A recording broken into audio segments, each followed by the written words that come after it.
My name is Gregory Daw. I'm a retired media art teacher. This is an artist demonstration of the techniques, thoughts, and processes used to make the image Burning Imperialism.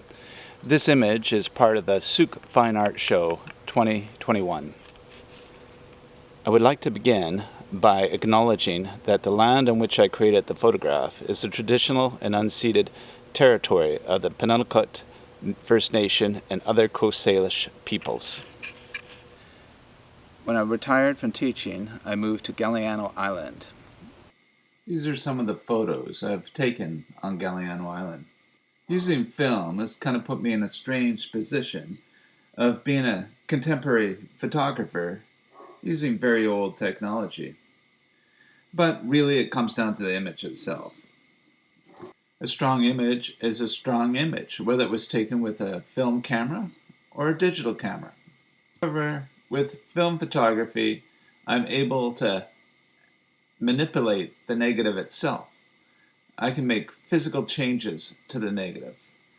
These changes are often permanent, can't be reversed, but I believe the final effect is well worth it, and I really enjoy working with film.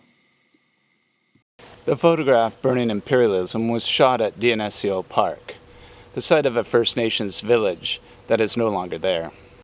These are some of my photographs of Dionisio.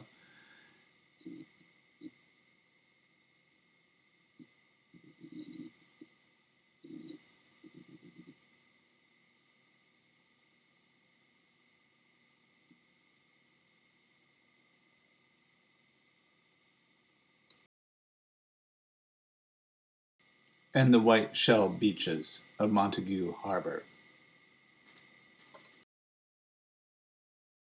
I use a Russian-made panoramic camera called the Horizon U500, made by Zenit, that uses a moving swing lens to take panoramic photos on 35mm film. A film camera is essential to my process, since I physically manipulate the negative with open flame. This is the Zenit S3 U500 panoramic camera, Horizon. It has aperture and shutter speed controls on these dials at the top. The unique thing about this camera is it gives the panoramic photos through use of a swing lens. Let me demonstrate.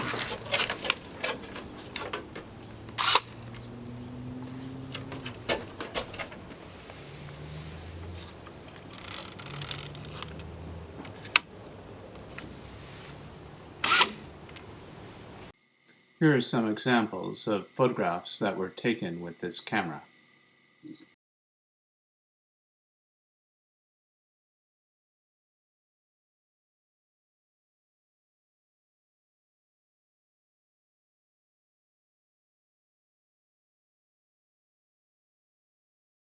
I developed my own film. I like control of the process from start to finish. The process of burning starts with scanning of the negative and selecting the areas of the negative I want to change and distort. By holding the negative over open flame, I scan the negative again to select new areas to burn and distort and to change.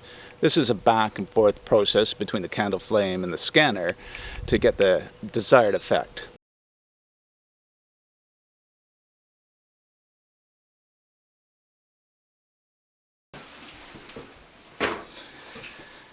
Once I've finished a roll of film, the film needs to be rewound. There's a rewind crank here on the top of the camera. Once it's completely rewound, pull up on this, the back pops open, and my film is inside this black canister.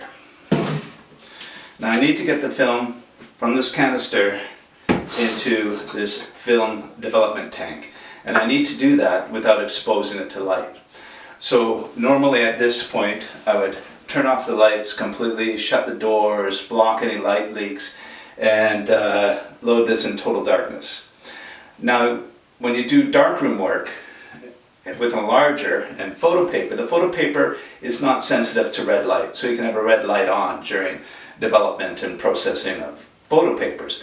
But film is sensitive to red light. You need complete darkness to load it. Now for demonstration purposes, I'm going to load it onto this reel in complete light so that I can take you through the process of film development.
Once the film has been placed inside this light-tight container, the chemical processing is ready to begin.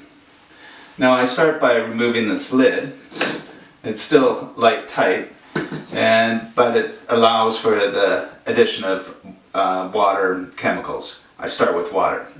Start with water at 39 degrees. I pour it in here, leave it for a minute, even a tap to dislodge any air bubbles that might be on the film. This prepares the film to get it ready to accept the developer. And the developer is next. So I pour out the water, I pour in the developer. It needs to be in there for 3 minutes and 30 seconds. I put this lid on, and every half minute I do an inversion. I invert this container a couple times to make sure the chemicals are mixed and that fresh chemicals are reaching all parts of the film. So after that 3.5 minutes, I pour the developer back into this container and pour in the Blix. The Blix will also be at 39 degrees Celsius. I keep pretty close tabs of the temperature using a digital thermometer, and I have water bath set up that these containers are soaked in. It's important that the developer and the Blix be at 39 degrees. Now the Blix goes in for 8 minutes. And again, I invert every half minute. Now, Blix produces a bit of an ammonia smell. It's a bit toxic. And this is probably why I really delayed my entry into film photography, because it's a bit more, color film photography that is, it's a bit more fussy than black and white film, which can be done at room temperature and doesn't produce any toxic fumes. So I recommend doing this stage either outside or in a well-ventilated room with a fan going. So after 8 minutes in the Blix is poured back in, and I wash it under running water at close to 39 degrees Celsius as I can get for 3 to 5 minutes. This clears away any of the residual chemicals. Last stage is the stabilizer. It stabilizes the film and creates an emulsion where the water can run off in an even sheet.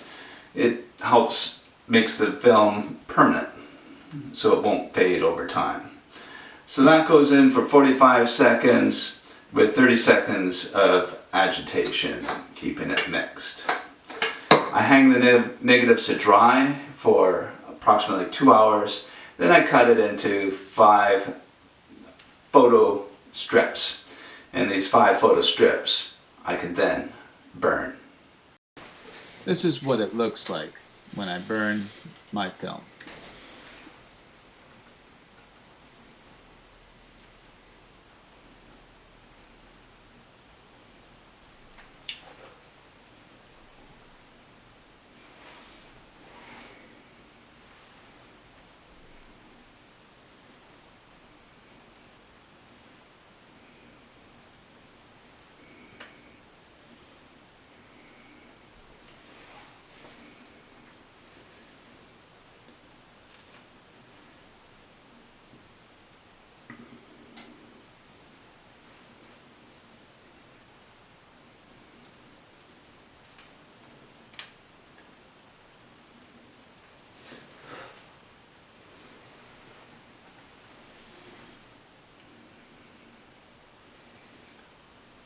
And this is how I scan the film.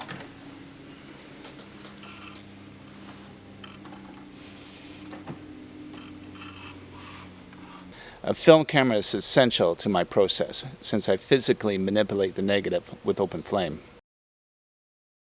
The first time I tested this technique was on the end of a film roll to get some sense and feel of the amount of heat to use, and also to see what kind of results to expect. When I scanned my test negative, I was struck by the color shift and the shrinking of the image. The candle flame method of burning negatives allowed me to control the amount of heat applied to the negative and the location of the heat. I scanned them, then burned them, some of the negatives a second time, and a third time to increase the effect. I scanned the negatives, knowing that after burning there was no going back. Then I would hold the negative over the flame once again. I was really trying to heat the film, to stretch it out, not letting the flame touch the film. The heated film produces color shifts from green to yellow to black to purple and blue. The spots that really got blistered with purple dots was quite striking. I do this in a well-ventilated room, since burning film is probably toxic and creates an unpleasant odor. The film can and will catch fire, so be cautious. Make sure you have a method ready to extinguish the flames. Perhaps a bucket of water nearby. I like the candle flame methods since you're able to control the amount and location of the burn. Some of the photos might get overburnt, but as long as you have scanned in the past, you can go back to one of your previous images. This one looks a little overdone.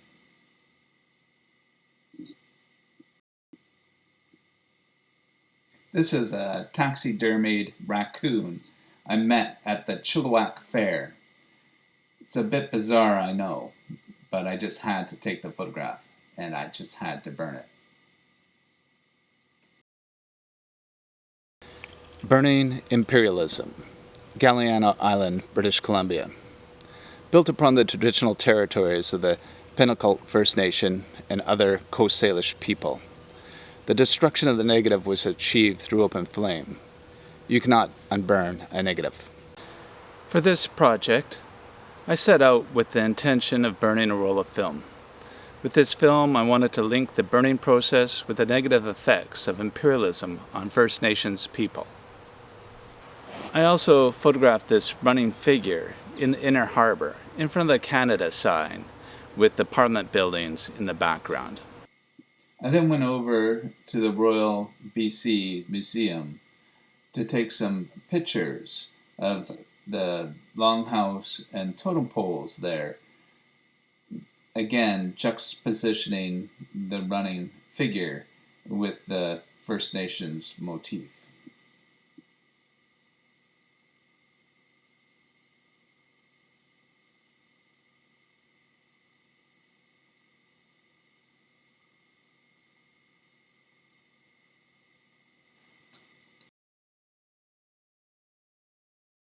This is Burning Imperialism on Galliano Island, British Columbia.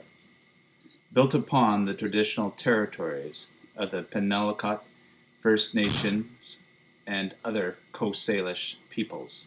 The destruction of the negative was achieved through an open flame. You cannot unburn a negative.